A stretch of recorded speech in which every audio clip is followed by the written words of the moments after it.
নমস্কার বন্ধুরা, তোমরা কেমন আছো? আশা করছি ভালো আছো, আর আমিও ভালো আছি তোমাদের আশীর্বাদে। তো এই দেখো, আমি এখন সকালবেলা সমস্ত কাজ সেরে এই যে আমি পুজো সেরে নিলাম। এখন দাঁড়িয়ে আছি ঠাকুর ঘরেই। পুজো হয়ে গেছে, এখন যাব রান্নাঘরে, চা করে দেবো সবাইকে, চা খাবে। তারপর কি রান্না হবে সেই ব্যবস্থা করব, তোমাদের সঙ্গে সবটাই শেয়ার করব। তো তোমরা আমার সঙ্গে থাকো, ভিডিওটা দেখতে থাকো, আর আমি কি কি রান্না করি সেটাও তোমাদের সঙ্গে শেয়ার করব। এই দেখো, আমার পুজো দেওয়া হয়ে গেছে, ওই যে ওইখানে প্রদীপ জ্বলছে। আর সকালবেলা পুজো করা হয়ে গেলে মনে হয় অনেক মাথার থেকে চাপটা কমে যায়। আর যতটা সম্ভব আমি না খেয়েই পুজোটা করি। তো যে যেভাবে করে আনন্দ পায় সে সেভাবেই পুজো দেয়। তো আমি সকালবেলা উঠে সব কাজ সেরেই আগে পুজোটা সেরে নিই, এইভাবেই আমার সুবিধা হয়, তাই আমি এভাবেই পুজোটা সেরে নিই। তো চলো, এখন আমি রান্নাঘরে যাব।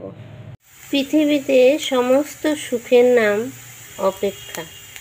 তো এই দেখো, আমি রান্নাঘরে চলে আসছি, আর এখানে আলু ভাজতে বসিয়েছি। এই যে আলু ভাজি হচ্ছে, আর তোমার এখানে দেখো, এই যে এখানে ভাত হয়ে গেছে, আর সকালবেলা পেঁপে সিদ্ধ এই দিয়ে সকালবেলাটা খাওয়া হবে।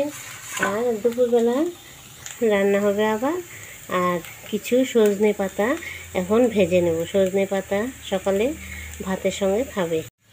এই দেখো, এই সজনে পাতাটা এখন ভাজবো, এটা যে ভেজে নেবো, এই যে ছাড়িয়ে নিলাম, এটা ভাজা হবে।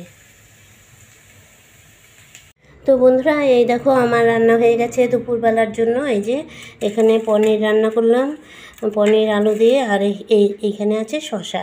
তো এখন এটাই হবে। আর সকালের বেলা তো খাওয়া হয়েছে, তোমাদের সঙ্গে শেয়ার করেছি। তো এখন শুধু ঝোল করলাম পনিরের। তো চলো, এখন আমি সবাইকে খেতে দেব। আর আমার রান্নাটা তো তোমাদের দেখালাম না আজকে।